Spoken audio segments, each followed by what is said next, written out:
Okay, we are ready to start Chapter 5 of David Copperfield by Charles Dickens. Uh, this is for people learning English. This is for ESL. We are not just going to do a straight reading, but we are going to talk about interesting vocabulary or phrases as we encounter them, or we'll try to say in simpler terms some of the more complicated phrases. So this is not your typical audiobook. All right, so this is chapter 5. I am sent away from home. We might have gone about half a mile, and my pocket handkerchief was quite wet through when the carrier stopped short. Now, it's possible that you don't, it's not a terribly important word, handkerchief, but let's just take a look at what we can find.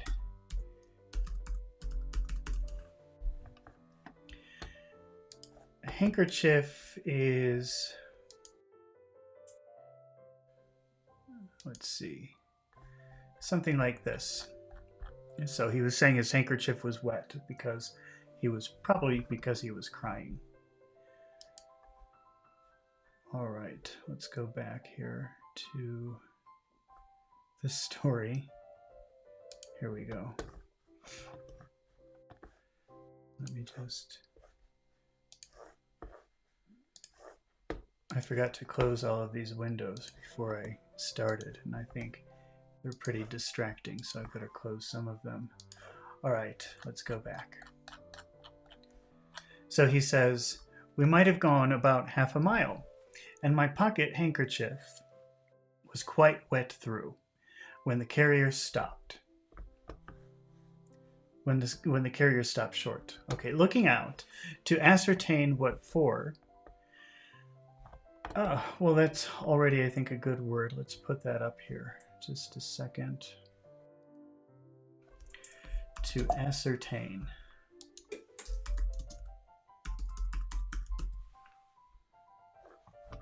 Let me just check the spelling on that.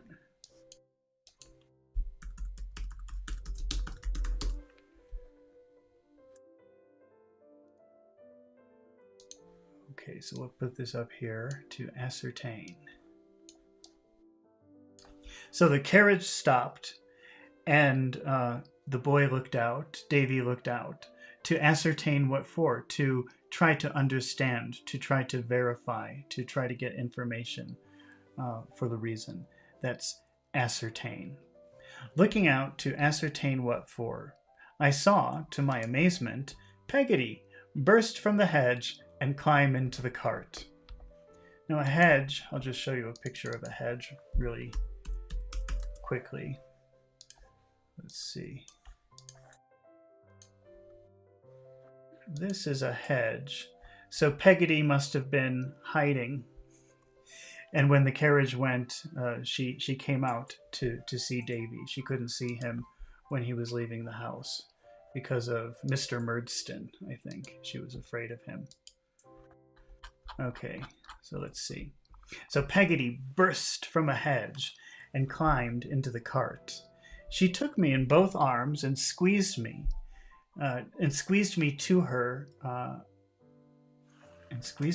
stays, maybe squeezed close to me until the pressure on my nose was extremely painful.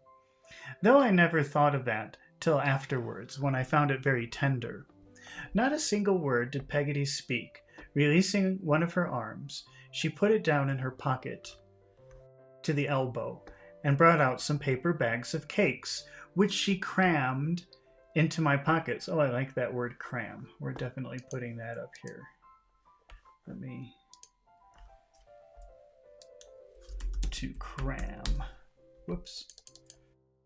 To cram. Let's put that up here. Cram is when you have a small space and you try to put a lot of things in the small space. I wonder what kind of pictures we can get if we look for the word cram.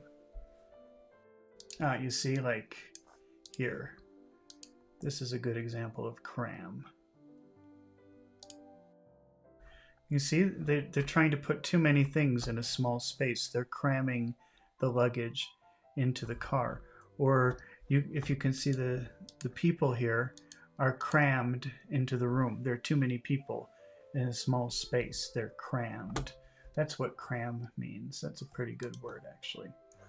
All right, let's keep going here. So what did Peggotty cram?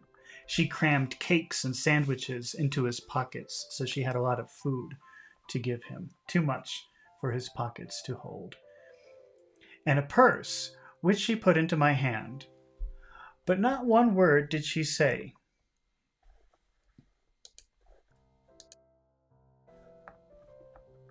After another and a final squeeze, I think maybe we better put squeeze up here too. Wait. Oh, we're never going to get through this if I keep stopping for words. But these are some pretty good words that are good to know. You might not know this. To squeeze.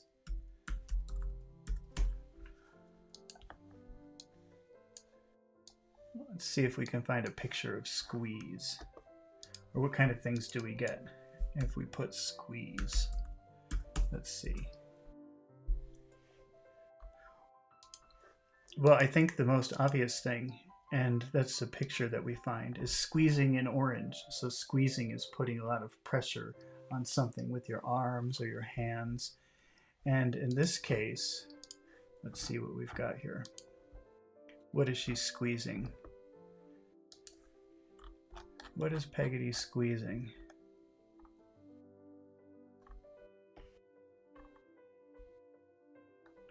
And after another final squeeze with both arms, she got down from the cart and ran away. And my belief is, and has always been, without a solitary button on her gown. Earlier, remember, Peggotty is pretty big woman. And earlier, he was saying that when she laughs or when she cries or gets emotional, the buttons fly away from her dress. Her dress pops open. And so he's saying she didn't have any buttons left because she squeezed him so hard, the buttons flew away. I picked up one of several that were rolling about and treasured it for a keepsake for a long time. The carrier looked at me as if to inquire. We've had that word inquire before, make questions. The carrier looked at me as if to inquire if she were coming back. I shook my head, and I said I thought not. Then come up, said the carrier to the lazy horse, who came up accordingly. Having by this time cried as much as I possibly could, I began to think it was of no use crying any more. Especially, and maybe that phrase, it's no use. Okay, then seriously, I'm not going to stop for too many times because, let's see, it's no use. That's a good phrase. It's a pretty useful phrase. It means it's not useful. It's no good to do this. It doesn't accomplish anything. And Davy says, it's no use crying anymore. So he cried and cried, but it doesn't do anything. So might as well stop. It's no use. Having this time cried as much as I possibly could, I began to think it was of no use crying anymore, especially as neither Roderick Random nor that captain in the Royal British Navy had ever cried. I don't know who Roderick Random is. That I could remember in trying situations. So Davy is thinking of people who he admires and they never cry. So he's thinking, I won't cry either. The carrier, seeing me in this resolution, proposed that my pocket handkerchief should be spread upon the horse's back to dry. I thanked him and assented, and particularly small it looked under these circumstances. I had now leisure to examine the purse. It was a stiff leather purse with a snap, and had 3 bright shillings in it, which Peggotty had evidently polished up with whitening for my greater delight. So she put some money in the purse for him, and she even cleaned it and made it look beautiful and shiny, which made him very happy. But its most precious contents were 2 half-crowns folded together in a bit of paper on which was written in my mother's hand, "For Davy, with my love." I was so overcome by this that I asked the carrier to be so good as to reach me my pocket handkerchief again, but he said he thought I had better do without it, and I thought I really had. So I wiped my eyes on my sleeve. And stopped myself. For good, too, though in consequence of my previous emotions, I was still occasionally seized with the stormy sob. After we had jogged on for some little time, I asked the carrier if he was going all the way. Okay, well, I think that it's a really good idea to put this expression "for good," which is maybe one that you've seen and thought you understood, and maybe you didn't understand. But he says Davy was going to cry again, and the driver said, "Oh, no, don't do that." And Davy thought, well, he's right.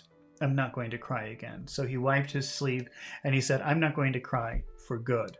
And what that really means is forever, never again. So that's what "for good" means here. It means I'm finished with it. I mean, maybe it's not forever, but he's finished with it for now. But it does usually mean for good. It means forever. So for good, I'm not, so let's go back and read the whole thing. But he said he thought I had better do without it. I better not use my handkerchief. I better not cry. And I thought I really had. I should listen to him. So I wiped my eyes with my sleeve and I stopped myself. For good. That means forever. No more crying. Though in consequence of my previous emotions, I was still occasionally seized with a stormy sob. Okay, so maybe not use his handkerchief anymore. He's still crying. After we had jogged on for some little time, I asked the carrier if he was going all the way. "All the way where?" inquired the carrier. "There," I said. "Where's there?" inquired the carrier. "Near London," I said. "Why, that horse," said the carrier, jerking the rein and pointing to point him out, "would be deader than pork afore he got over half the ground." So he's saying that horse couldn't even go halfway to London before he would die. "Are you only going to Yarmouth, then?" I asked. "That's about it," said the carrier. "And there I shall take you to the stagecoach, and the stagecoach that'll take you wherever it is." So it's stagecoach, but he's calling it stagecoach. I don't know if that's his accent or if that's some old word for coach, but it should be stagecoach, which is like it's like a horse. It's like the horse version of a long bus ride. As this was a great deal for the carrier, whose name was Mr. Barkis, to say, he being, as I observed in a former chapter, of a phlegmatic temperament, and not at all conversational, I offered him a cake as a mark of attention, which he ate at one gulp. So gulp, that's a good word. Let's put that up here. Gulp. To gulp. Gulp is very similar to swallow. And I think the big difference between gulp and swallow is that you can hear a gulp. It's something you can hear. Sorry for the disgusting noises. But that's what I would say a gulp is. So he ate the cake in one gulp. So he just put it in his mouth and it went down right away. It says he ate the gulp exactly like an elephant, and which made no more impression on his big face than it would have done on an elephant's. So an elephant would just eat the cake without caring, without thinking, oh, this is delicious, or making a facial expression. And that's what he did also. Did she make them now? So did she make them? Did she make the cakes? Did she make 'em? That's very common, even in modern English. Did she make 'em? Did she make 'em now? Said Mr. Barkis, always leaning forward in his slouching way on the footboard. Slouching, you're supposed to sit like this, but if you're sitting like this is slouching. So he was sitting forward in his slouching way because he's operating the horses. On the footboard of the cart, with an arm on each knee. Peggotty, do you mean, sir? Ah, said Mr. Barkis, her. Yes, she makes all our pastry and does all our cooking. Does she, though? Said Mr. Barkis. He made up his mouth as if to whistle, but he didn't whistle. Whistling is like that, so he made his mouth like this. Does she, though? He sat looking at the horse's ears, as if he saw something new there, and sat so for a considerable time. By and by, he said, no sweetheart, I believe. So he's saying she doesn't have a boyfriend, she doesn't have a husband. Talking about Peggotty. Whoops. Sweet meats, did you say, Mr. Barkis? So Davy's thinking about food. He's not thinking about sweethearts. He's not thinking about boyfriends or husbands. Sweet meats, did you say, Mr. Barkis? For I thought he wanted something else to eat, and had pointedly alluded to the description of refreshment. Hearts, said Mr. Barkis. Sweethearts. No person. What is that word? No person walks with her. With Peggotty? Ah, he said, her. Oh, no, she never had a sweetheart. Didn't she, though? Said Mr. Barkis. Again he made up his mouth as if to whistle, and again he didn't whistle, but sat looking at the horse's ears. So she makes, said Mr. Barkis, after a long interval of reflection, all the apple pastries. Wait, no, he says parsties. All the apple parsties? And does all the cooking, does she? Do she? I have to say it the right way. All the apple parsties? And does all the cooking, do she? I replied, such was the fact. Well, I'll tell you what, said Mr. Barkis. Perhaps you might be writing to her. I shall certainly write to her, I rejoined. Ah, he said slowly, turning his eyes toward me. Well, that's an if. If you was writing to her, perhaps you'd recollect to say that Barkis was willing, wouldn't you? That Barkis is willing? I repeated innocently. Is that all the message? Yes. Yes, he said, considering. Yes, Barkis is willing. So maybe you know the word will, but to be willing means that you want to do something. You would be very happy to do something. So it's hard to know, at least for Davy, to understand what he means by this. But maybe to an adult, it would be a little bit more obvious. It means that Barkis is interested in marrying Peggotty. He's willing to marry her. He's happy to marry her. He wants to marry her. Barkis is willing. But you will be at Blunderstone again tomorrow, Mr. Barkis. So he's saying, but you're going back to this place tomorrow. Why don't you just tell her? He doesn't understand what Barkis is saying or doing. I said, faltering a little at the idea of my being far away from it then. And I could give your own message, so much the better. He repudiated this suggestion, however, with a jerk of his head, and once more confirmed his previous request by saying with profound gravity, Barkis is willin'. That's the message. I readily undertook its transmission. While I was waiting for the coach in the hotel at Yarmouth, that very afternoon, I procured a sheet of paper and an inkstand, and I wrote a note to Peggotty, which ran thus: "My dear Peggotty, I have come here safe. Barkis is willing. My love to Mamma. Yours affectionately. P.S. He says he particularly wants you to know Barkis is willing." So I don't think Davy understands what that means. Can you imagine Peggotty reading that? Quite a little shock for her, I guess. When I had taken this commission on myself, prospectively, Mr. Barkis relapsed into perfect silence, and I, feeling quite worn out by all that had happened lately, lay down on a sack in the cart and fell asleep.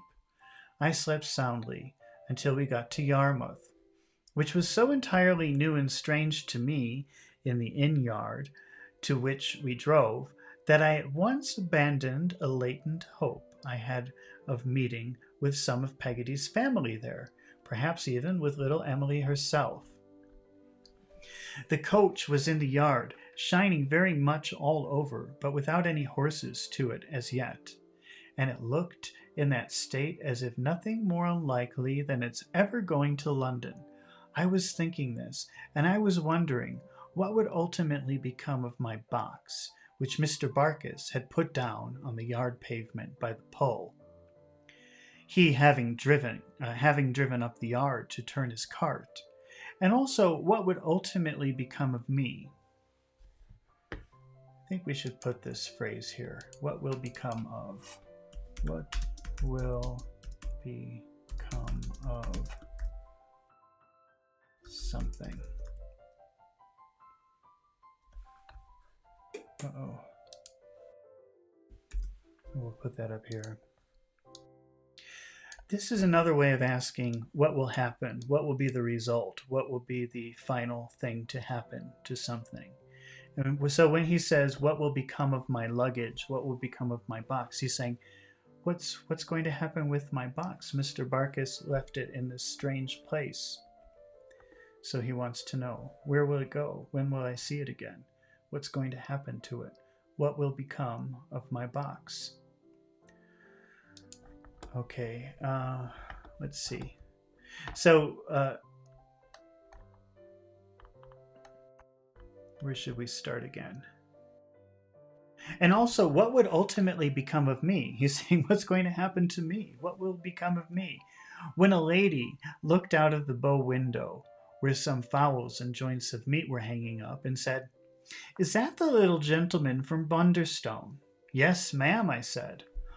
"What name?" inquired the lady. "Copperfield, ma'am," I said. "That won't do," returned the lady. "Nobody's dinner is paid for here in that name."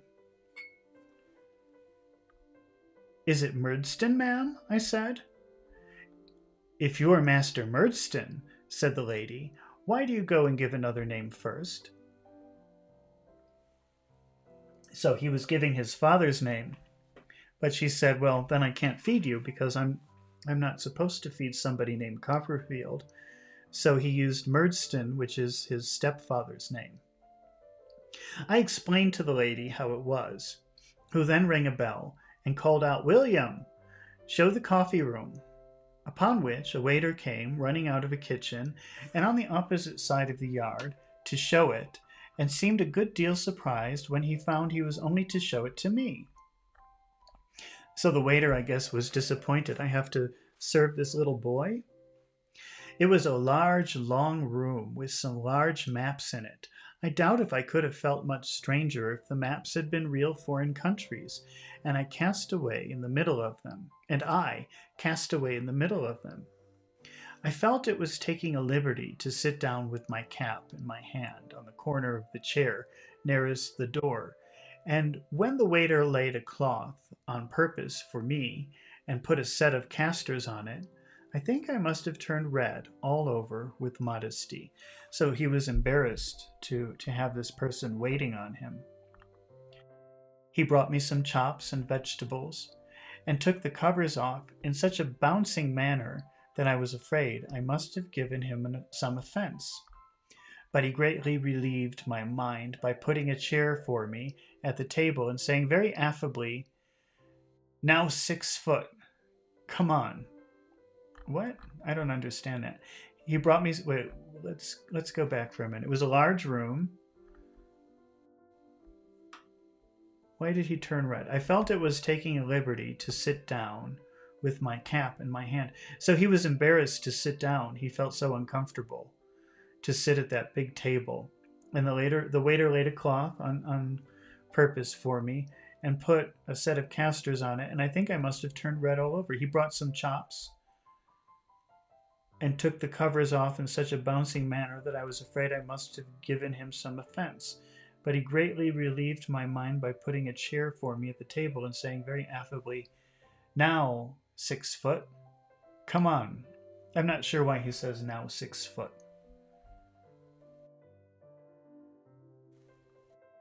I don't understand that line. I thanked him, and I took my seat at the board, but found it extremely difficult to handle my knife and fork with anything like dexterity. Oh, dexterity. That could be a word. Dexterity.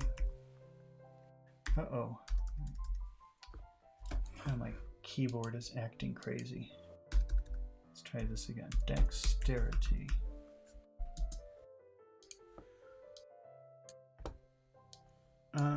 Dexterity means to be able to manipulate something or to move around very easily or well. Let's just check the definition. I'm not comfortable with my definition. Dexterity. Skill in performing a task, especially with the hands. So somebody who uses their hands very well is dexterous. And here he's saying he can't handle the fork and the knife with dexterity. Maybe he's nervous, so he's not doing a very good job. All right, so let's see. I thanked him and took my seat at the board, but found it extremely difficult to handle my knife and fork with anything like dexterity, so he was very clumsy, or to avoid splashing myself with gravy. While he was standing opposite, staring so hard and making me blush in the most dreadful manner every time, I caught his eye. After watching me into the second chop, he said, "There's a half a pint of ale for you. Will you have it now?" I thanked him, and I said yes, upon which he poured out half a jug into a large tumbler, and he held it up against the light and made it look beautiful. "My eye," he said, "it seems a good deal, don't it?" "It does seem a good deal," I answered with a smile, for it was quite delightful to me to find him so pleasant. A good deal means a lot. So maybe what he means here, I'm not sure, maybe they're using it in a different way here, but he's saying this seems like a lot of, because ale is like beer, so he's giving beer to a little boy. And maybe he's saying, this seems like a lot for you. And the boy says, yes, it does seem like a lot. So let's see, he was quite twinkling-eyed, so that he had little lights in his eyes. Pimple-faced man with hair standing upright all over his head. And he stood with one arm akimbo. What is that? I've never heard that word before in my life. Akimbo. Let's look that up. That won't be a vocabulary word because I don't think anybody uses it. Akimbo. With hands on hips and elbows turned outward. So like this. Akimbo? I've never seen that before. Okay, doesn't matter. That's not a vocabulary word. Holding up the glass to the light with the other hand, and he looked quite friendly. "There was a gentleman here yesterday," he said, "a stout gentleman by the name of Topsawyer. Perhaps you know him." "No," I said, "I don't think—" "In breeches and gaiters, broad-brimmed hat, gray coat, speckled choker," said the waiter. So the waiter is describing his clothes, as if somehow Davy's going to remember this man. "No," I said bashfully, "I haven't had the pleasure." "He came in here," said the waiter, looking at the light through the tumbler. So he's still got the glass, and he's examining the beer through the light. ordered a glass of this ale. Would order it, I told him, not drank it, and fell dead. It was too old for him. It oughtn't to have been drawn. That's the fact. Well, I don't understand this at all. He came in here, said the waiter, looking at the light through the tumbler, ordered a glass of this ale. Would order it, I told him. I told him not. Drank it. And fell. So the man ordered a glass of ale and fell dead. It was too old for him. Well, let's see. I was very much shocked to hear of this melancholy accident and said, I thought I had better have some water. So maybe he's saying that the ale killed the man. And that scared Davy. And Davy's saying, okay, no ale for me. I'll have water. Why, you see, said the waiter, still looking at the light through the tumbler with one of his eyes shut up. Our people don't like things being ordered and left. It offends them. But I'll drink it if you like. I'm used to it, and use is everything. I don't think it'll hurt me if I throw my head back and take it off quick, shall I? So the waiter tricked him. He's scaring Davy and saying, don't drink it. So Davy says, I don't want it. So the waiter says, okay, I'll drink it. Okay. I replied that he would much oblige me by drinking it, so he would do me a favor if he drank it. If he thought he could do it safely, but by no means otherwise.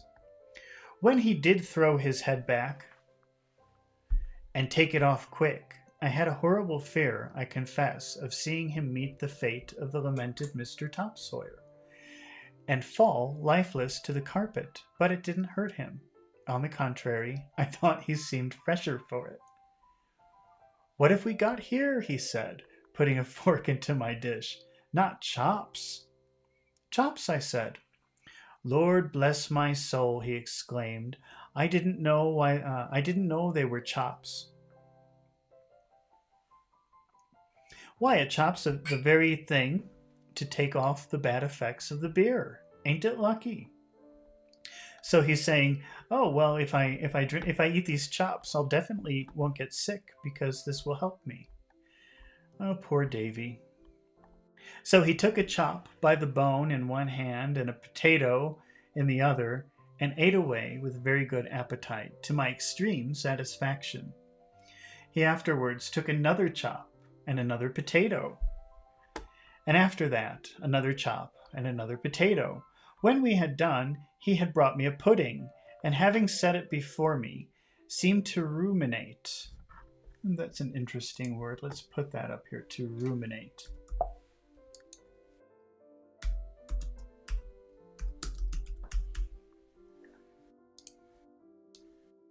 I think to ruminate is kind of to concentrate and think about something. Let's just check that.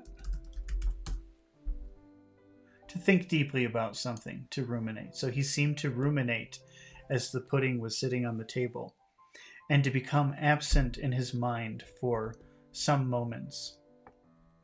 How's the pie? He said, rousing himself. It's a pudding, I made answer. Pudding, he exclaimed. Why, bless me, so it is. What? Looking at it nearer. You don't mean to say it's a batter pudding? Yes, it is indeed. Why, a batter pudding, he said, taking up a tablespoon, is my favorite pudding. Ain't that lucky? Come on, little one. Let's see who'll get the most. The waiter certainly got most. He entreated me more and more once to come in and win, but what with his tablespoon and my teaspoon, his dispatch to my dispatch, and his appetite to my appetite, I was left far behind at the first mouthful, and had no choice with him, and had no chance with him. I never saw anyone enjoy pudding so much, I think, and he laughed when it was all gone, as if his enjoyment of it lasted still. Finding him so very friendly and companionable, It was then that I asked him for a pen and ink of paper to write to Peggotty. He not only brought it immediately, but was good enough to look over me while I wrote the letter. This guy's horrible.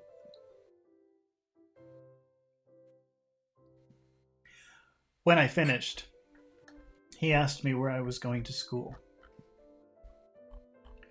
All right, so we have the picture of the horrible waiter taking advantage of the poor little boy, eating all of his food and drinking all of his beer. My friendly waiter and I. There's the picture. Okay, let's see.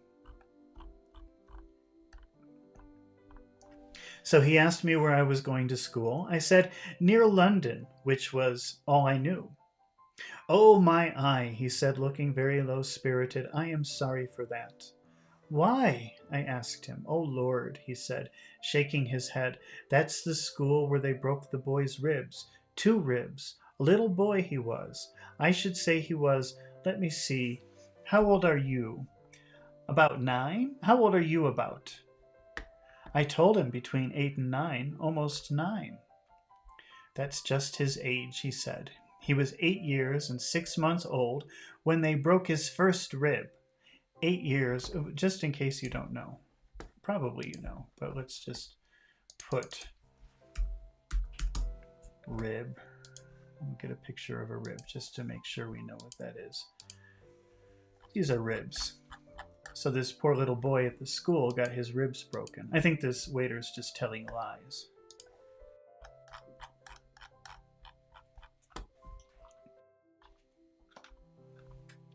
I should say he was. Let me see, how old are you about? I told him between 8 and 9, almost 9. That's just his age, he said. He was 8 years and 6 months. 6 months old when they broke his first rib. 8 years and 8 months old when they broke his second, and did for him. I could not disguise from myself or from the waiter that this was an uncomfortable coincidence, and inquired how it was done. His answer was not cheering my spirits, for it consisted of 2 dismal words, with whopping. Okay. Well, I think we have to put 2 words up here, 2 interesting words. Dismal. Dismal. Dismal means dark or scary or not a very good future. Something like that. That's dismal. So let's see. Dismal words. Scary words. Dark words. Words that scare you. And whopping. This word whop. W-H-O-P. I think here it's maybe a form of whipping, hitting. Okay, but to me the word whop means big, and whopping means big. So I think that when I make my exercises, I'll probably use the word whop, meaning big. But I think here it means that they were beating him or hurting him. With whopping, with hitting. The blowing of the coach horn in the yard was a seasonable diversion, which made me get up and hesitatingly inquire, in the mingled pride and diffidence of having a purse, which I took out of my pocket, if there were anything to pay. There's a sheet of paper, he returned. Did you ever buy a sheet of paper? I could not remember that I ever had. It's dear, he said. That's another way of saying expensive.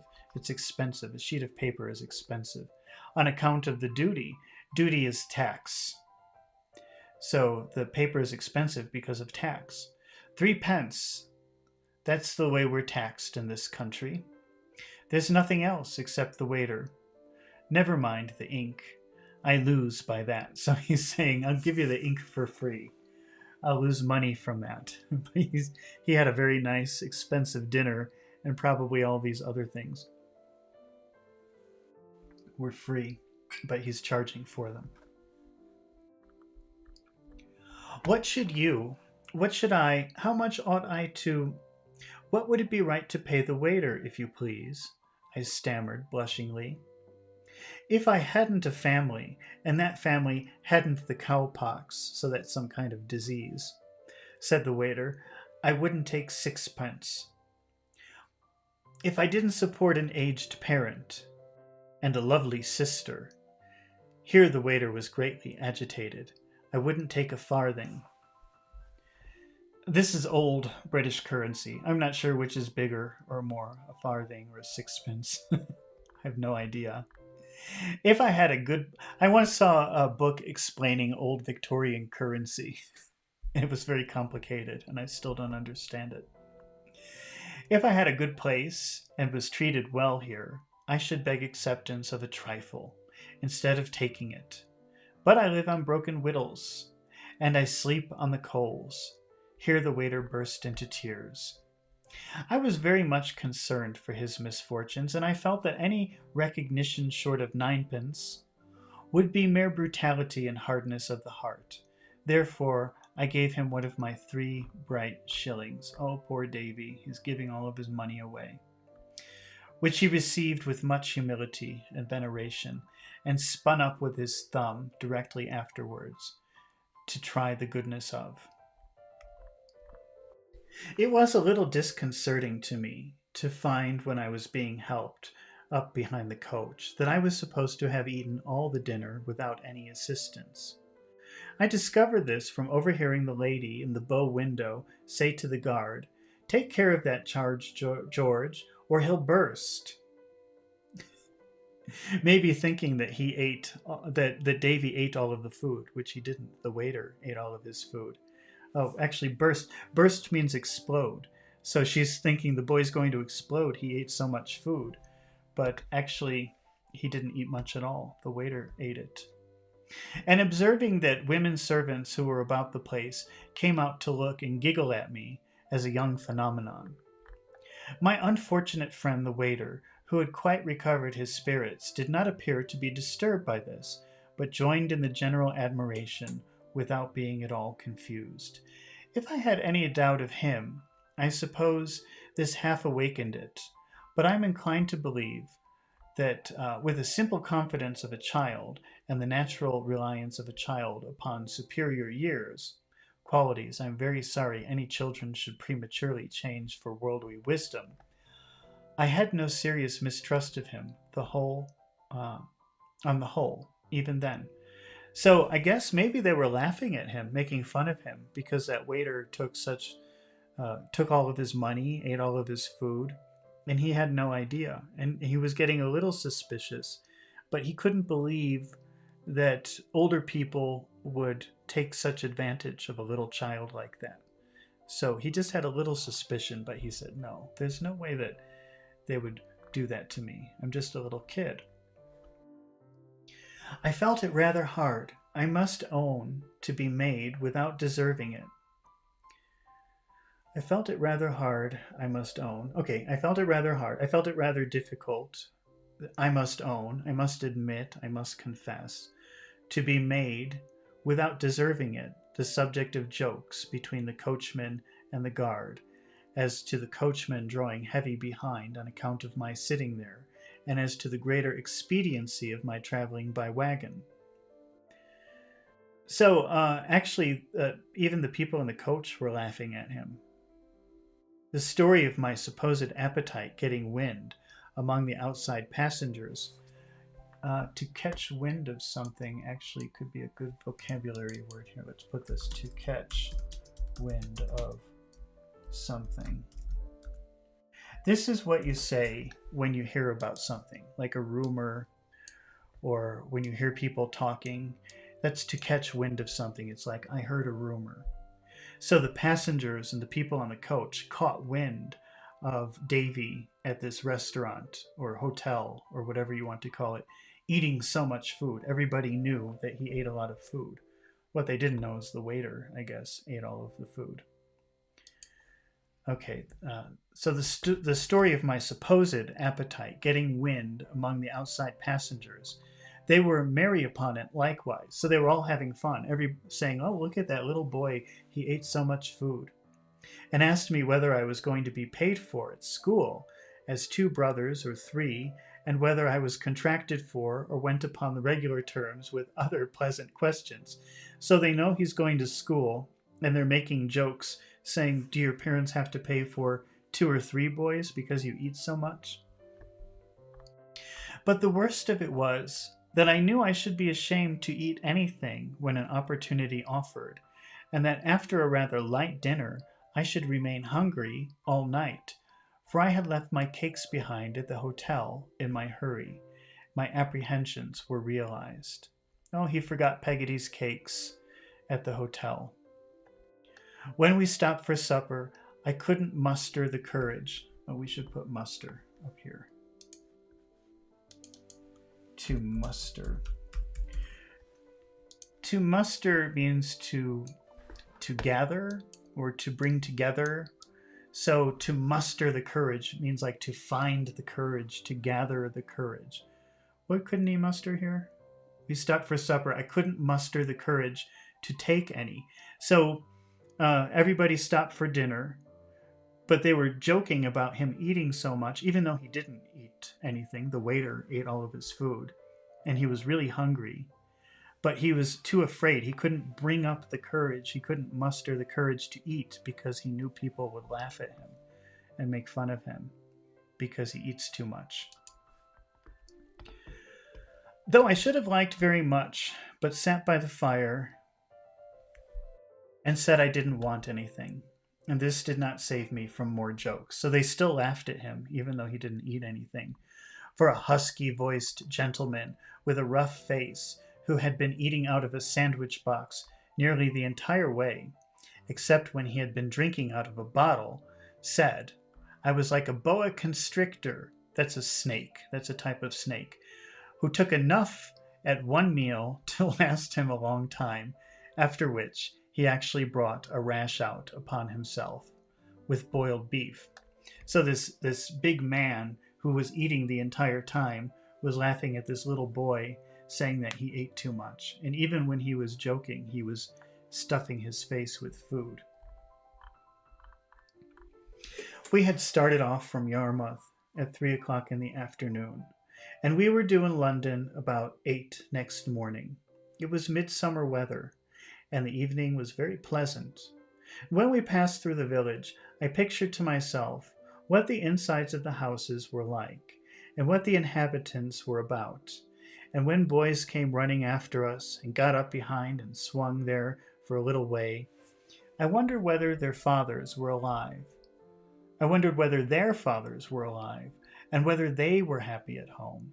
I had plenty to think of, therefore, besides my mind running continually on the kind of place I was going to, which was an awful speculation. Sometimes I remember I resigned to myself to thoughts of home and Peggotty, and the endeavoring, to endeavor, I think that's a pretty good word.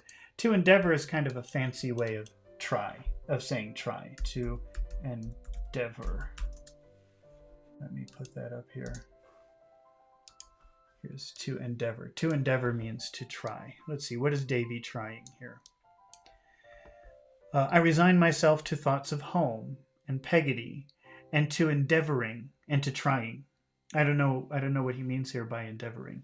In a confused, blind way, trying to recall, trying to remember how I had felt and what sort of boy I used to be before I bit Mr. Murdstone. So life has changed for him. He's a changed person, and he's trying to remember a more innocent time before he was sent away to this school. So he's trying to remember. He's endeavoring to remember. Poor Davy. I seemed to have bitten him in such a remote antiquity, such a long time ago. That's fancy Victorian speak for such a long time ago. The night was not so pleasant as the evening, for it got chilly, and being put between 2 gentlemen, a rough-faced one and another, to prevent my tumbling off the coach. Tumble, we've had that word before. Tumble is like a movement in a circle, but tumbling off something means falling off in like a circle. So he was sitting between the 2 men because if he sat somewhere else during the coach ride, maybe he would fall over, especially if he was sleeping or something like that. Let's see. To prevent my tumbling off the coach. I was nearly smothered by their falling asleep and completely blocking me up. They squeezed me so hard sometimes that I could not help crying out, "Oh, if you please," which they didn't like at all, because it woke them. So that he was sitting between the two men, and it was very uncomfortable, and sometimes he complained, and it made them angry. Opposite me was an elderly lady in a great fur cloak who looked in the dark more like a haystack than a lady. Okay, let's see what a haystack is. I know what a haystack is, but I want to show you what a haystack is so that you can imagine what Davy's imagining. A haystack is something like this. So she's in a very big coat made of fur. And he said that she looks more like a haystack, more like this, than she looks like a person, than she looks like an old lady.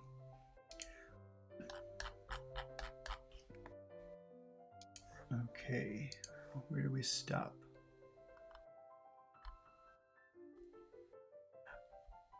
Opposite me was an elderly lady in a great fur cloak who looked in the dark, looked more like a haystack than a lady. And she was wrapped up to such a degree.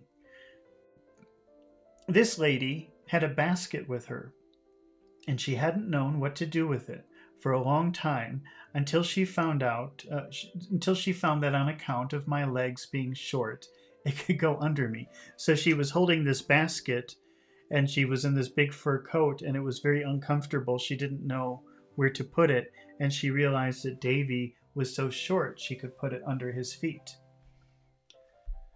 Well, that sounds like a nice footrest, but I guess he didn't like it. Let's see.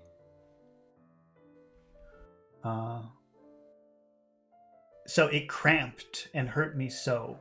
Cramp means, this is actually a good word, and I'm going to put this up here. To be cramped. To be cramped.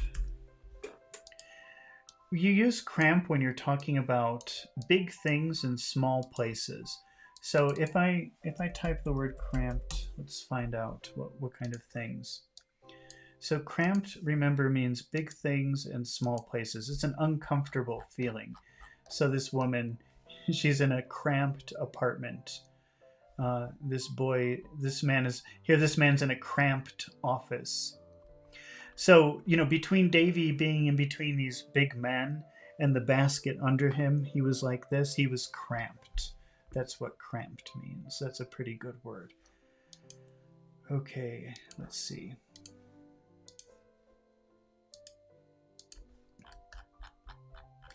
So this lady had a basket with her, and she hadn't known what to do with it for a long time until she found that on account of my legs being short, it could go underneath me. It cramped and hurt me so that it made me perfectly miserable. But if I moved in the least and made a glass that was in the basket rattle against something else, as it was sure to do, she gave me the cruelest poke with her foot and said, "Come, don't you fidget." So she says, "Don't you fidget." Fidget means move around. Don't move around. Your bones are young enough, I'm sure. At last the sun rose, and then my companions seemed to sleep easier. The difficulties under which they had labored all night, and which had found utterance in the most terrific gasps and snorts, are not to be conceived. As the sun got higher, their sleep became lighter, and so they gradually, one by one, awoke. I recollect being very much surprised by the feint everybody made, then of not having been to sleep at all, and by the uncommon indignation with which everyone repelled the charge. I labor under the same kind of astonishment to this day, having invariably observed that all human weakness, the one that of all human weaknesses, the one to which our common nature is the least disposed to confess, I cannot imagine why, is the weakness of having to go to sleep in a coach. Oh, that's a very complicated language. I labor under the same kind of astonishment. So even today I'm very surprised, having invariably observed that of all human weaknesses, the one which our common nature is the least. So one of the hardest things for people to do is sleep in a coach, I think is what he's trying to say here. Of all the things that are hard for people to do, that's one of the hardest. What an amazing place London was to me when I saw it in the distance, and how I believed all the adventures of all my favorite heroes to be constantly enacting and reenacting there, and how I vaguely made it out in my own mind to be fuller of wonders and wickedness than all the cities of the earth. I need not stop here to relate. We approached it by degrees and got, in due time, to the inn. An inn is like a small hotel. In the Whitechapel district, for which we were bound. I forget whether it was the Blue Bull or the Blue Boar, but I know it was the Blue something, and that its likeness was painted up on the back of the coach. The guard's eye lighted on me as he was getting down, and he said at the booking office door, "Is there anybody here for a youngster, booked in the name of Murdstone from Blunderstone, Suffolk? Suffolk. I don't know how they want to say that. Suffolk, I think, is the place, but they're saying Suffolk. To be left till called for?" Nobody answered. "Try Copperfield, if you please, sir," said I, looking helplessly down. "Is there anybody here for a youngster, booked in the name of Murdstone from Blunderstone, Suffolk, but owning to the name Copperfield, to be left till called for?" said the guard. "Come, is there anybody?" So they've got Davy on this coach. They've arrived in London, but now it's time for the coach to leave again. They can't just leave the boy here, so they're saying, who's supposed to take this boy? No, there was nobody. I looked anxiously around, but the enquiry made no impression on me, on any of the bystanders. If I except a man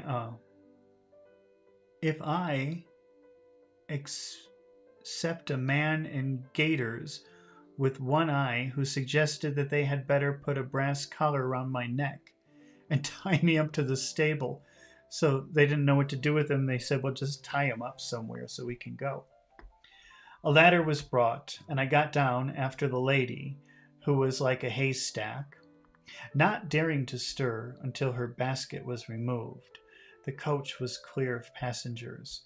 By that time, the luggage was very soon cleared out, and the horses had been taken out before the luggage, and now the coach itself was wheeled back off by some hostlers out of the way. Still, nobody appeared to claim the dusty youngster from Blunderstone, Suffolk. More solitary than Robinson Crusoe, who had nobody to look at him, and to see that it was a solitary. Some of these words are hard to read. That he was solitary. I went to the booking office, and, by invitation of the clerk on duty, passed behind the counter, and sat down at the scale at which they weighed my luggage. Here, as I sat looking at the parcels, packages, and books, and inhaling the smell of stables, ever since associated with that morning, a procession of the most tremendous considerations began to march through my mind. Supposing that nobody should ever fetch me, how long would they consent to keep me here? Would they keep me long enough to spend 7 shillings? Should I sleep at night in one of those wooden bins with the other luggage? and wash myself at the pump in the yard in the morning? Or should I be turned out every night and expected to come again to be left till called for, when the office opened the next day? Supposing there was no mistake in the case, and Mr. Murdstone had devised this plan to get rid of me, what should I do? So he's thinking, is there really supposed to be someone to come and get me? Maybe Mr. Murdstone just put me on this bus to London, and now I'm just here with nobody to take care of me. If they allowed me to remain there until my 7 shillings were spent, I couldn't hope to remain there when I began to starve. That would obviously be inconvenient and unpleasant to the customers, besides entailing on the blue whatever it was, the risk of funeral expenses. If I ever find my way, how could I ever hope to walk so far? How could I make sure of anyone but Peggotty, even if I got back? If I found out the nearest proper authorities and offered myself to go for a soldier or a sailor, I was such a little fellow that it was most likely they wouldn't take me in. So he's thinking, what can I do? Maybe I could become a soldier or a sailor, but I'm too young, I'm too small. They wouldn't take me.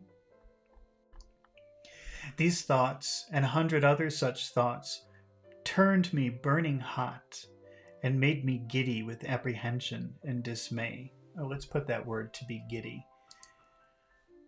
Usually, I associate the word to be giddy with like happy in a crazy way. But maybe giddy could also be bad. Let's see. Because, this is obviously a bad situation. I just want to look up the definition here. Giddy. Definition.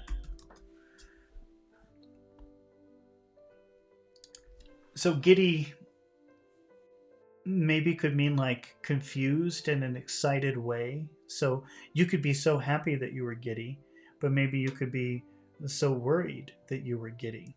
I think it's used a lot for happiness, though. When people talk about being giddy, it's usually for a happy reason. Okay, let's see. But not here. Davy's not happy. He's scared. These thoughts and 100 others, such thoughts, turned me burning hot and made me giddy with apprehension. Oh my God, what am I going to do? I was in the height of my fever when a man entered and whispered to the clerk, who presently slanted me off the scale and pushed me over to him, as if I were weighed, bought, delivered, and paid for. As I went out of the office, hand in hand with this new acquaintance, I stole a look at him. He was a gaunt, sallow young man with hollow cheeks and a chin almost as black as Mr. Murdstone's. But there the likeness ended, for his whiskers were shaved off. He didn't have a beard or a mustache. He didn't have whiskers. And his hair, instead of being glossy, shiny, was rusty and dry. He was dressed in a suit of black clothes, which were rather rusty and dry, too, and rather short in the sleeves and legs, so his clothes didn't fit, and he looked a little bit dirty. And he had a weak kerchief.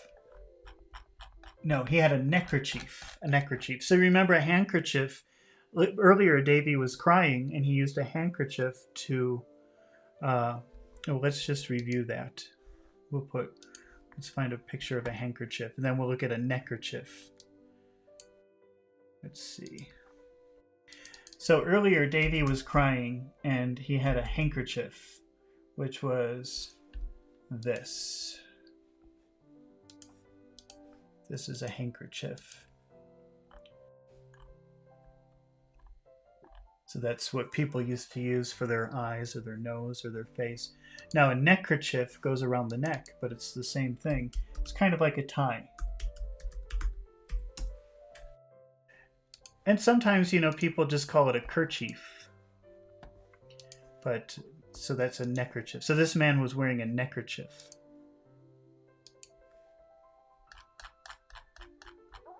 Let's see. He was dressed in a suit of black clothes, which were rather rusty and dry, so his suit was a little bit dirty and rather short in the sleeves, so they didn't fit, and in the legs. And he had a white neckerchief on what was on that was not over clean. So it was dirty. That's kind of a strange phrasing. I did not and do not suppose that this neckerchief was all the linen he wore, but it was all he showed or gave any hint of. "You're the new boy," he said. "Yes, sir," I said. "I supposed I was. I didn't know." "I'm one of the masters at Salem House," he said. I made him a bow, and I felt very much overawed. I was so ashamed to allude to a commonplace thing like my box to a scholar and a master at Salem House that we had gone some little distance from the yard before I had the hardihood to mention it. So he says, "What about my box?" He's thinking this is some scholarly, educated man, and he's afraid to talk about little things like his box. "What about my box?" But eventually he got the courage. After they walked for a while, he said, "Oh no, my box." We turned back on my humbly insinuating that it might be useful to me hereafter, and he told the clerk and the carrier had instructions to call for it at noon.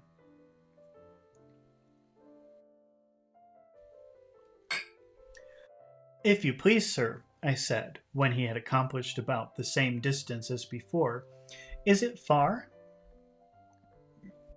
"It's down by Blackheath," he said. "Is that far, sir?" I diffidently asked. "It's a good step," he said. "We shall go by stagecoach. It's about 6 miles. I was so faint and tired that the idea of holding out for 6 miles more was too much for me. I took heart to tell him that I had nothing at all at night, and that if he would allow me to buy something to eat, I should very much be obliged to him. He appeared surprised at this. I see him stop and look at me now, and after considering for a few moments, said he wanted to call on an old person who lived not far, and that the best way would be for me to buy some bread or whatever I liked best that was wholesome, and make my breakfast at her house, where we could get some milk. Accordingly, we looked at a baker's window, and after I had made a series of proposals to buy everything that was bilious in that shop. What is bilious? I don't know that word. Bilious.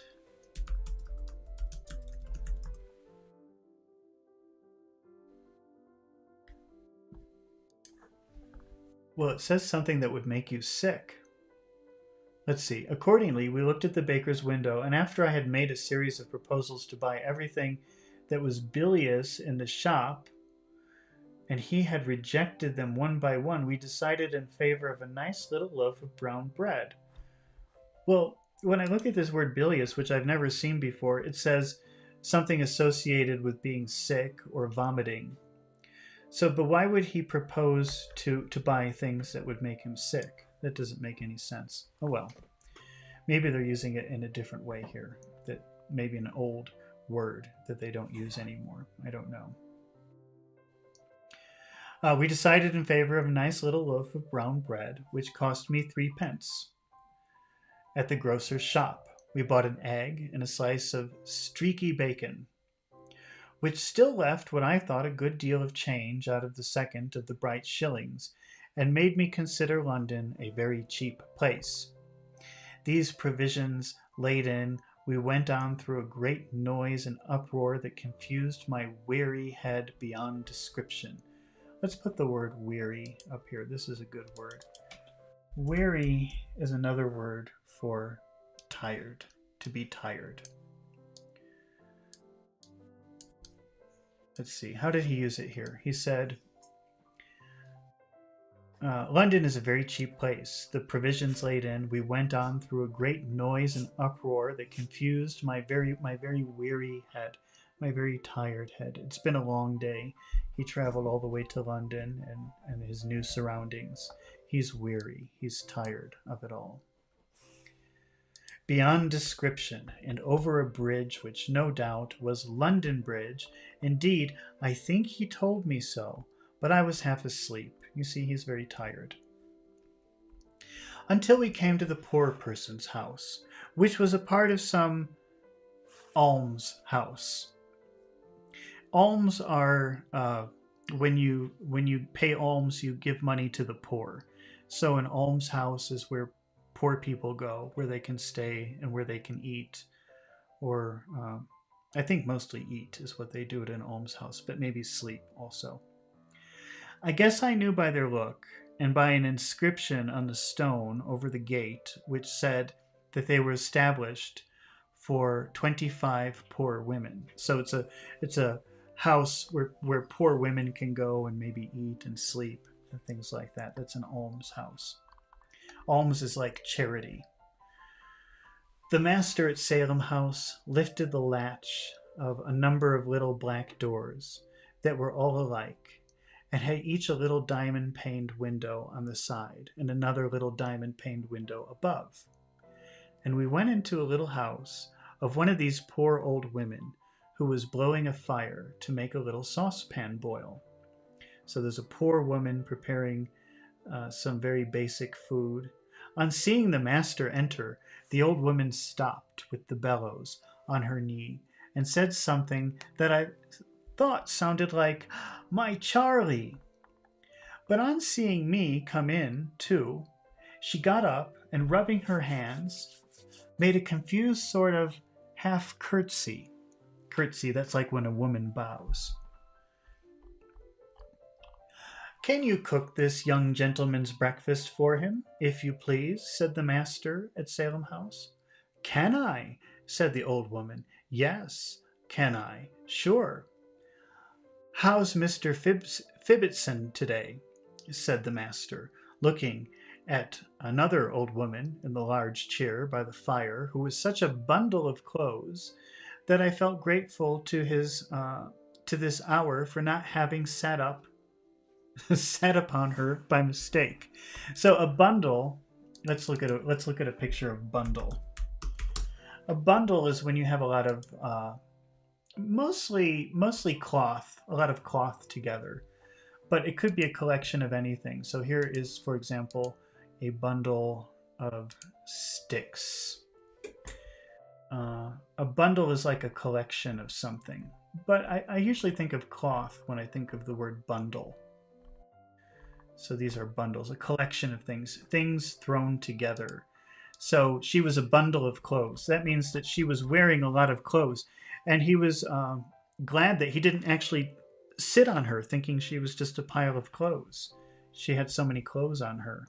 He couldn't see the person. He only saw a bundle of clothes.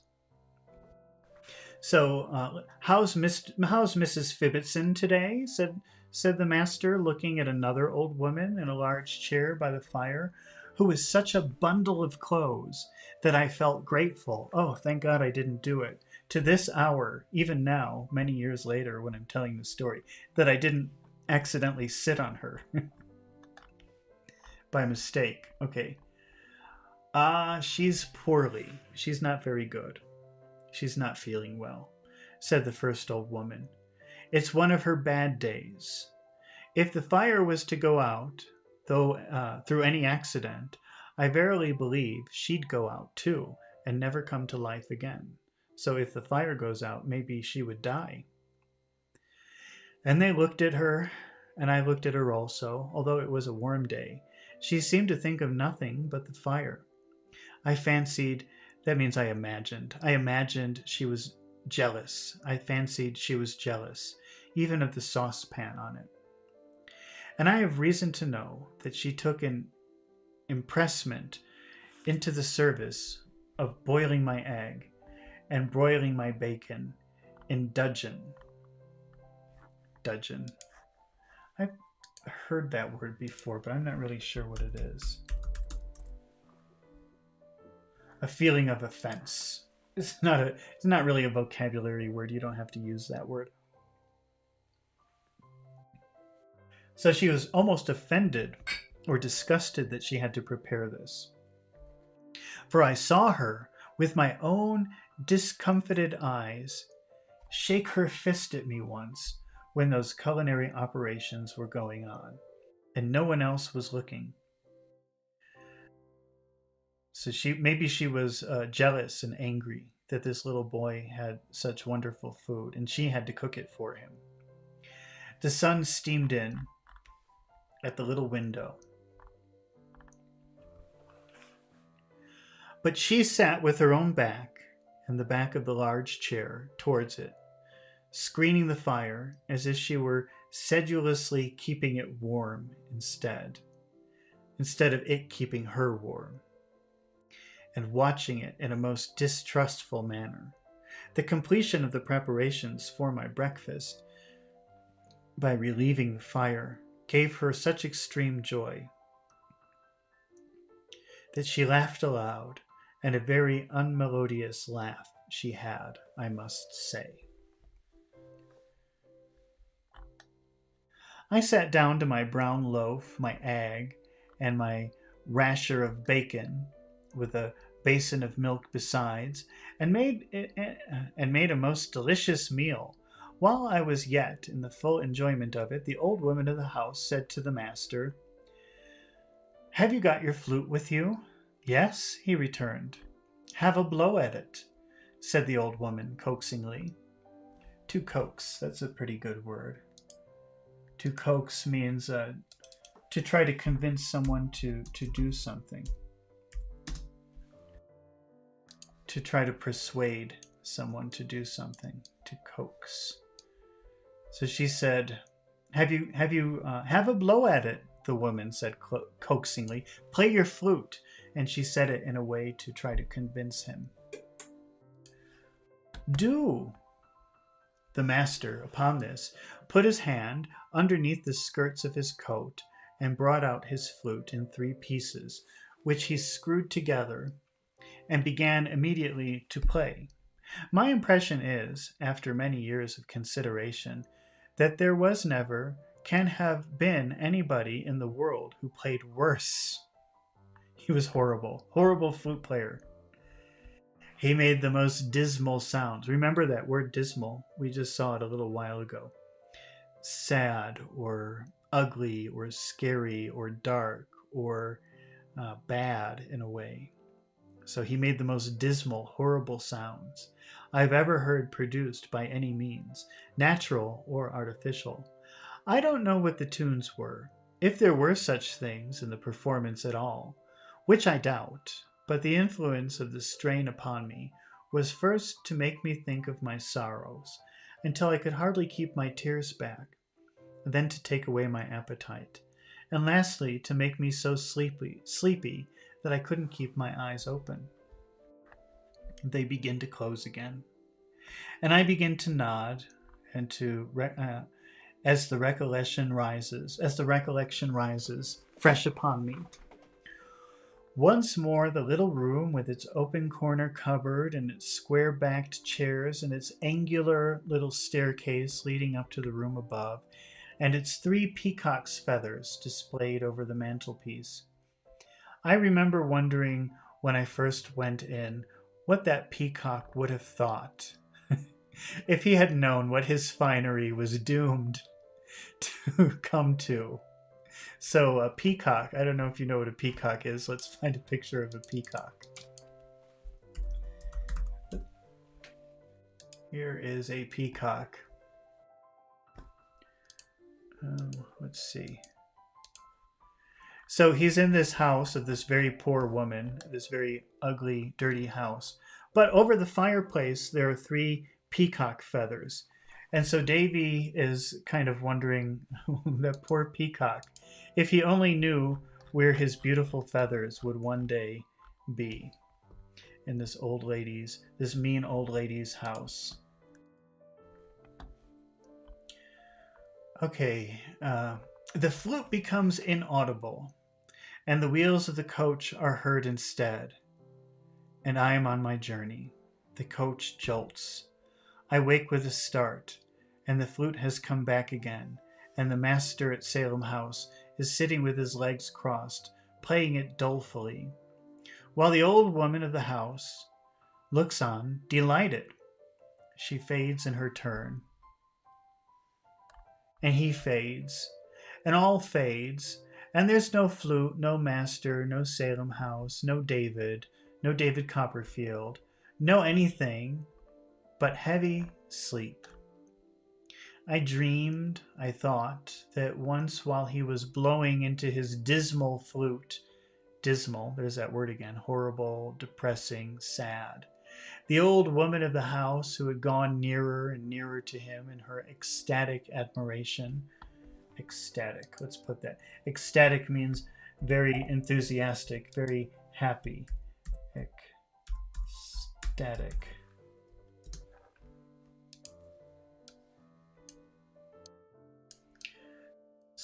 So this woman, she really loves this man who came who brought Davy to her house, played a flute. She didn't like Davy very much, but she loves this man who brought him.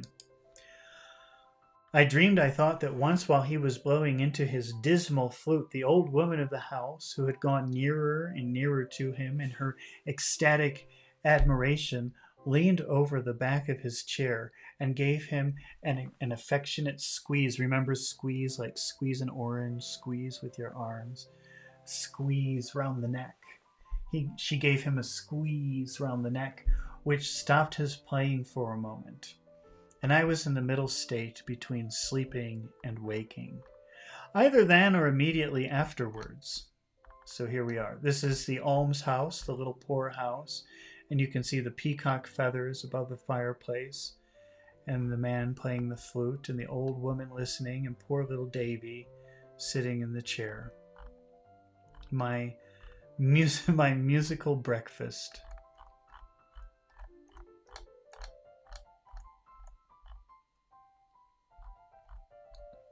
For as he resumed, it was a real fact that he had stopped playing. I saw and heard the same old woman ask Mrs. Fibbitson. This is a little bit hard to read. Let's see. For as he resumed, it was a real fact that had stopped playing. I saw and heard the same old woman ask Mrs. Fibbitson if it wasn't delicious, meaning the flute. To which Mrs. Fibbitson replied, aye, yes, and nodded at the fire, to which I am persuaded. She gave credit of the whole performance. When I seemed to have been dozing for a while. To doze off. That's a pretty good phrasal verb. To doze off. That means falling asleep. A light sleep. To doze off. So we'll put this up here as a reminder to doze off.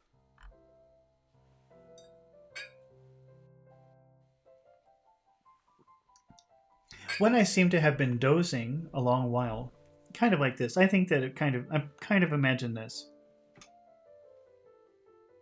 That's dozing. The master at Salem House unscrewed his flute into 3 pieces and put them up as before and took me away.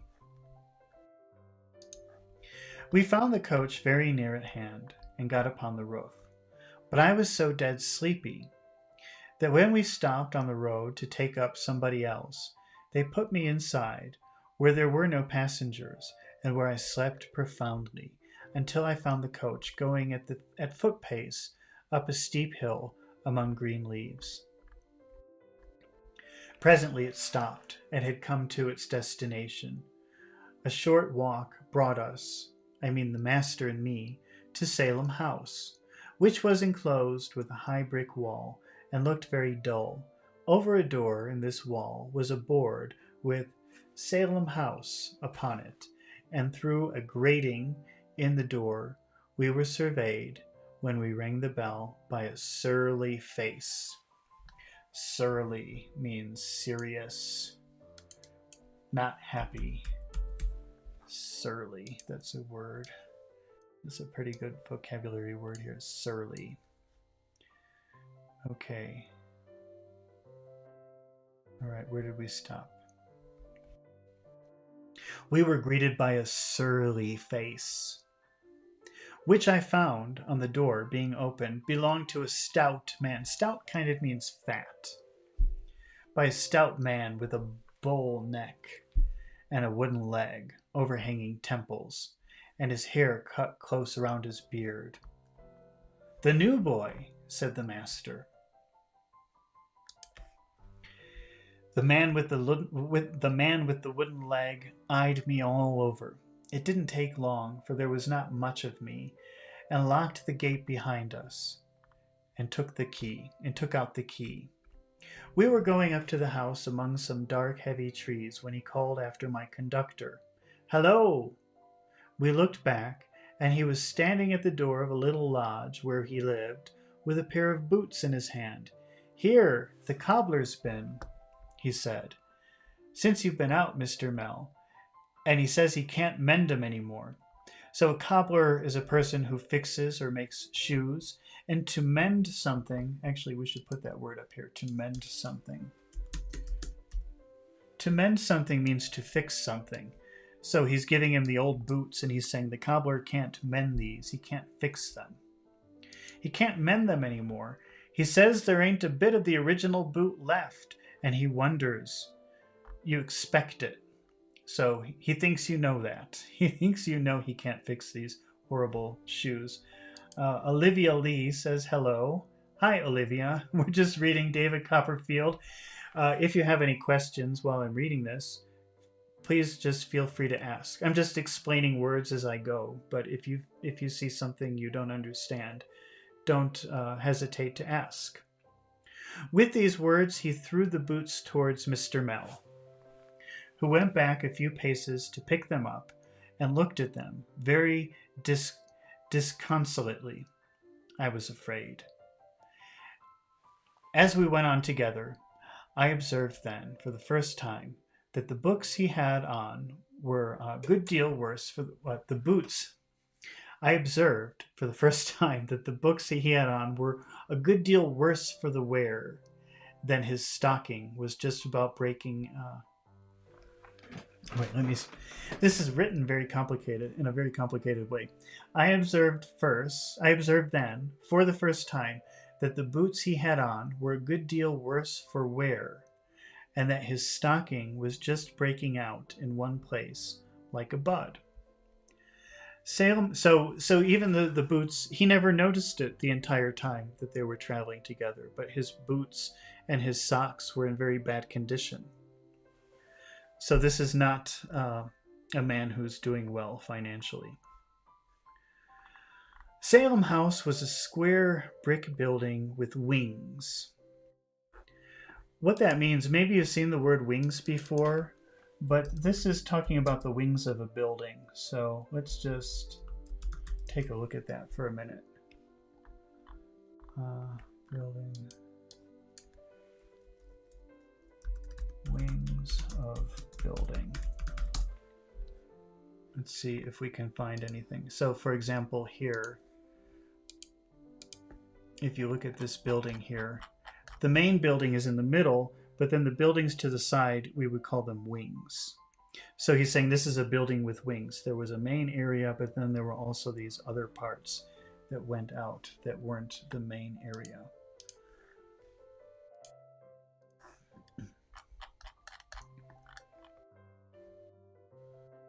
Okay, so Salem House was a square brick building with wings,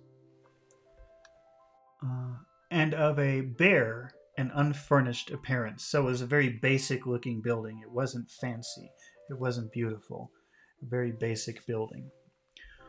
All about it was so very quiet that I said to Mr. Mell, I suppose the boys were out. But he seemed surprised, not knowing that it was holiday time, of my not knowing that it was holiday time, that all the boys were at several homes, and that Mr. Creakle, the proprietor means owner, was down by the seaside with Mrs. and Miss Creakle, and that I was sent in holiday time as a punishment for my misdoing, all of which he explained to me as we went along. I gazed upon the schoolroom into which he took me, and the most forlorn and desolate place I had ever seen. Forlorn, that's kind of it's not the most important word to know, but I think maybe we'll put it up here. Forlorn means like sad, abandoned, kind of like nobody loves me, nobody likes me, forlorn.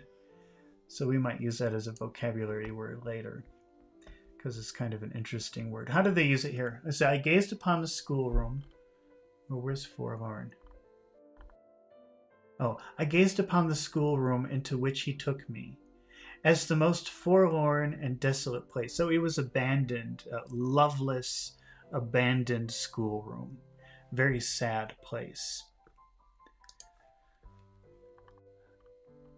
I see it now, a long room with 3 long rows of desks and 6 of forms, and bristling all around with pegs for hats and slates. Pegs for hats and slates. Coat pegs. So you can imagine this could be, for example, coat pegs. So on the walls, you could see something like this where you could put hats and hang your belongings and things for the students. Pegs for hats and slates, and old copybooks and exercises, and litter the dirty floor.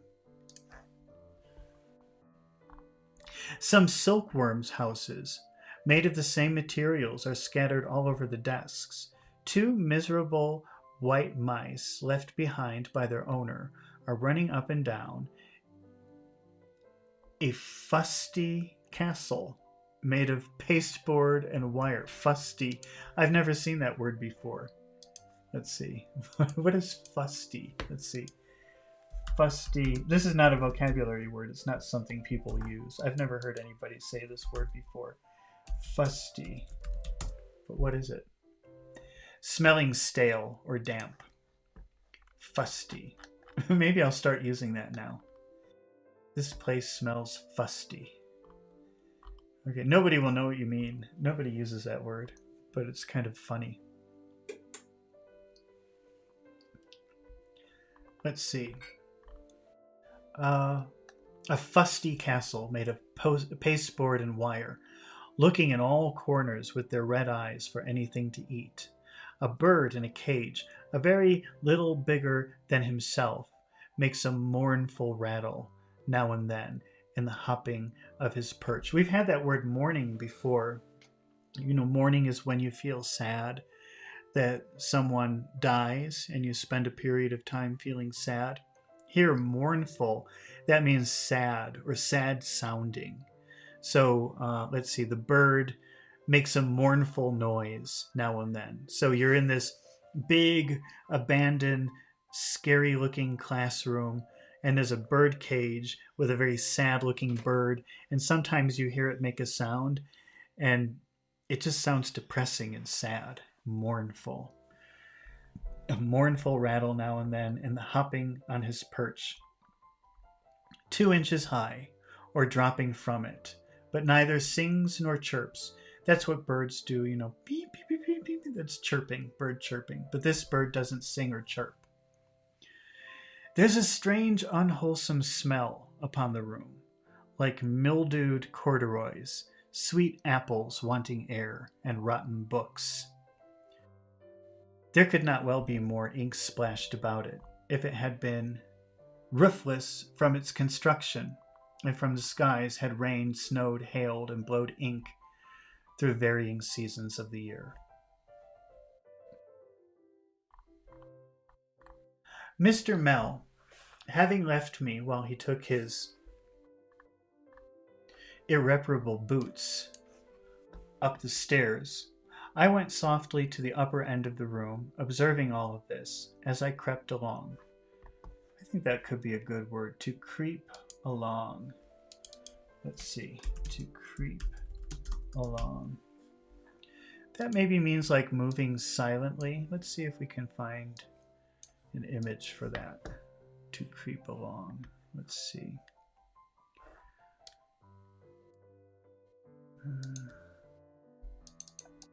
Creep along. Let's see. You know, creeping is kind of like hiding or trying not to be noticed. So something like this. This is Davy in the classroom. He's creeping along. He doesn't want people to notice him. There's nobody there, but he's just being very quiet, afraid to make noise, trying to hide because he's scared and unsure about what's happening.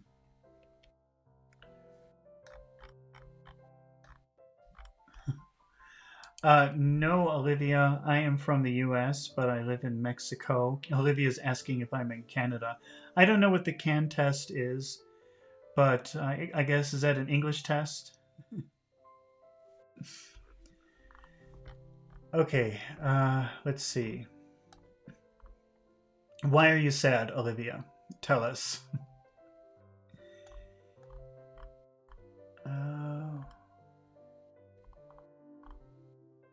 Where did he creep along?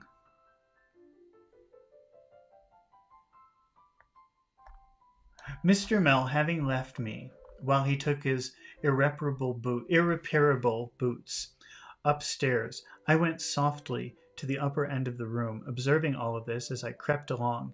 Suddenly I came upon a pasteboard placard, beautifully written, which was lying on the desk and bore these words: "Take care of him, he bites." What? I came upon a pasteboard placard, beautifully written, which was lying on the desk and bore these words. So there was a sign on the desk and it says, "Take care of him." But I think what that means, it doesn't mean, because probably you've seen "take care of" before, which means like help something grow or help something become better. I think this means be careful of him, he bites. Maybe that's like a sign they put on a boy. I got upon the desk immediately, apprehensive of at least a great dog underneath. So he's afraid there's a dog somewhere. So he got on the desk. He's thinking there's a dog somewhere. But though I looked all around with anxious eyes, I could see nothing of him. I was still engaged in peering about, looking around. Mr. Mell came back and asked me what I did up there. "I beg your pardon, sir," says I. "If you please, I'm looking for the dog." "Dog?" says he. "What dog? Isn't it a dog, sir?" "Isn't what a dog?" "That's to be taken care of, sir, that bites. So the thing I have to be careful of, sir." "No, Copperfield," he said gravely. "That's not a dog. That's a boy. My instructions are, Copperfield, to put this placard on your back. So Davy has to wear this because he bit Mr. Murdstone. I'm sorry to make such a beginning with you, but I must do it." With that, he took me down and tied the placard, which was neatly constructed for the purpose, on my shoulders, a knapsack, and wherever I went afterwards, I had the consolation of carrying it.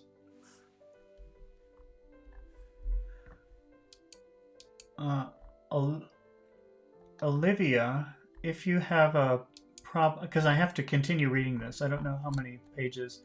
I've got like maybe 4 or 5 pages left to read. But if you have questions that are not related to the book, please just wait and I will be happy to talk to you when I'm finished. Just a few more pages. I think two more pages. So if you can just wait maybe a few more minutes. If you want to ask some questions, you can. Okay, but I just need to finish reading this, okay? Okay, so poor Davy, he's got to wear this embarrassing sign. "Take care, this boy bites." With that, he took me down and tied the placard, which was neatly constructed for the purpose, on my shoulders, like a knapsack. So he wore this on his back. Be careful, this boy bites.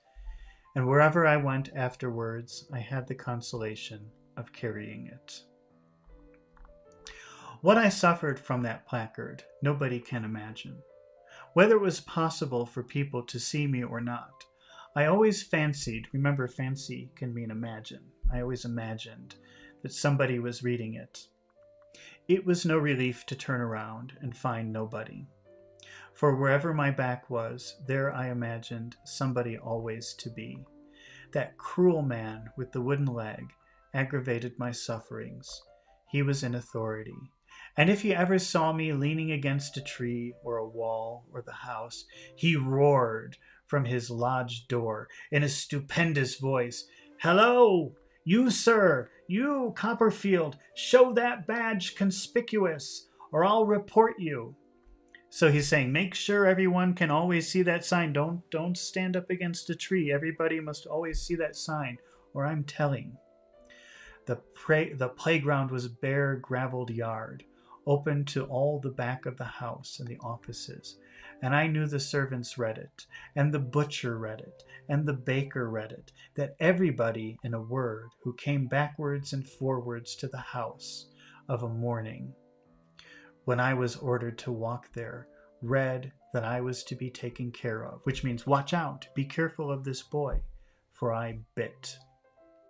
I recollect that I positively began to have a dread for myself as a kind of wild boy who did bite. So he started thinking of himself, maybe I am that bad, maybe I'm a horrible boy, and people should be careful of me. There was an old door in this playground on which the boys had a custom of carving their names. It was completely covered with such inscriptions.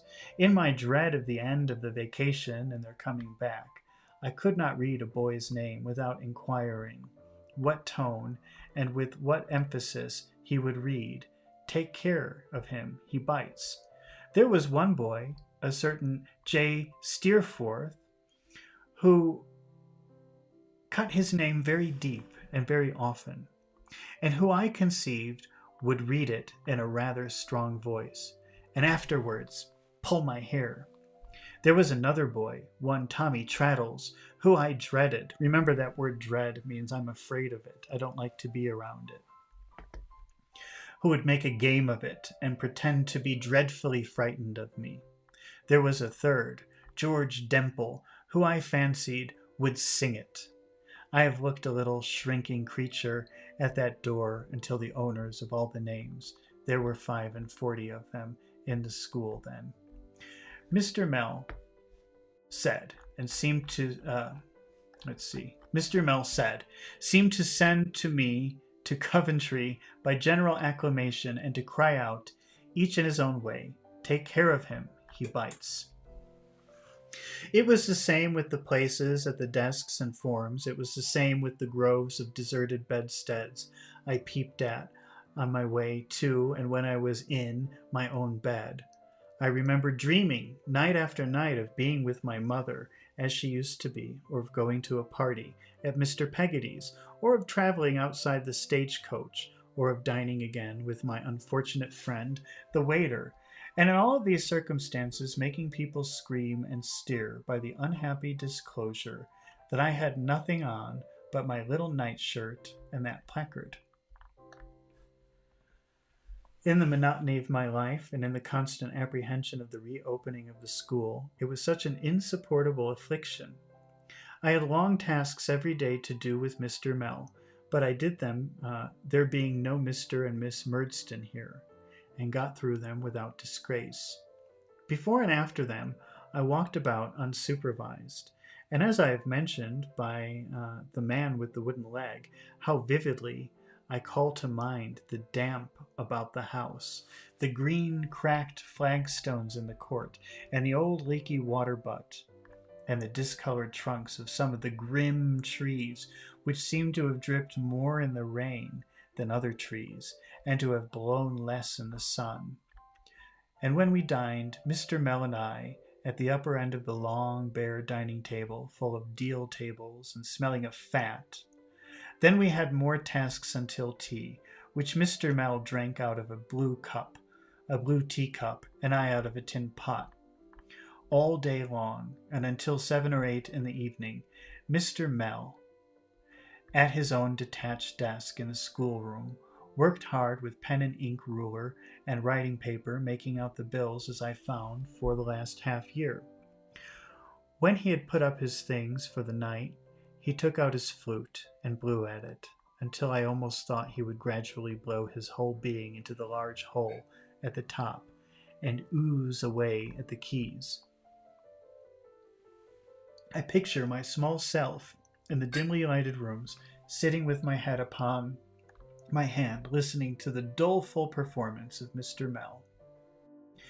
And coming up tomorrow's lessons, I picture myself with my book shut up, still listening to the doleful performance of Mr. Mell, and listening through it to what used to be at home, and to the blowing of the wind on Yarmouth Flats, and feeling very angry and solitary. Okay. Where's solitary? Okay. We're almost done. One few more paragraphs. I picture myself going up to bed among the unused rooms and sitting on my bedside crying for a comfortable word from Peggotty. I picture myself coming down the stairs in the morning and looking through a long ghastly gash of a staircase window and a school bell hanging on top of the outhouse, with a weathercock above it, and dreading the time when it shall ring, J. Steerforth and the rest to work, which is only second to the time when a man with a wooden leg shall unlock the rusty gate to give admission to the awful Mr. Creakle. I cannot think I was very dangerous character in any of these aspects, but in all of them I carried the same warning on my back. Mr. Mell never said much to me, but he was never harsh to me. I suppose we were company to each other without talking.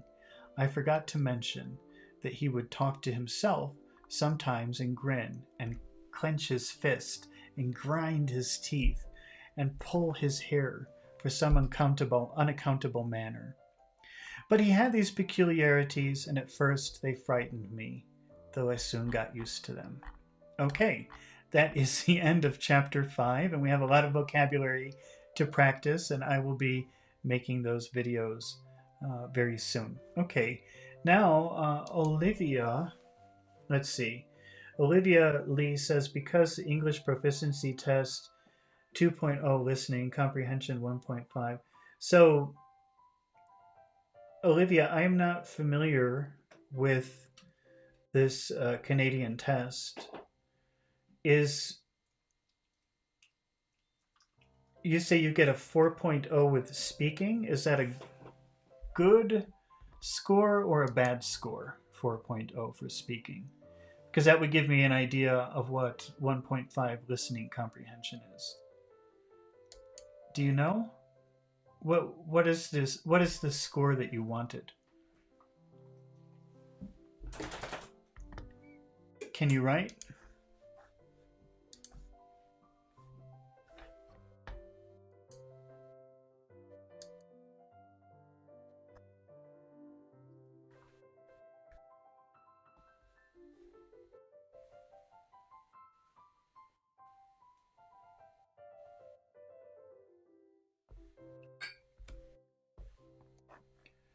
Let's see if I can get onto. So 4.5 is at the top. Wait, let's see. It's probably easier if I do the chat because I have like a 1 minute delay. So what I'm telling you is, let me see if I can chat on my own channel. Okay. So 4.5 is at the top. Wait, okay.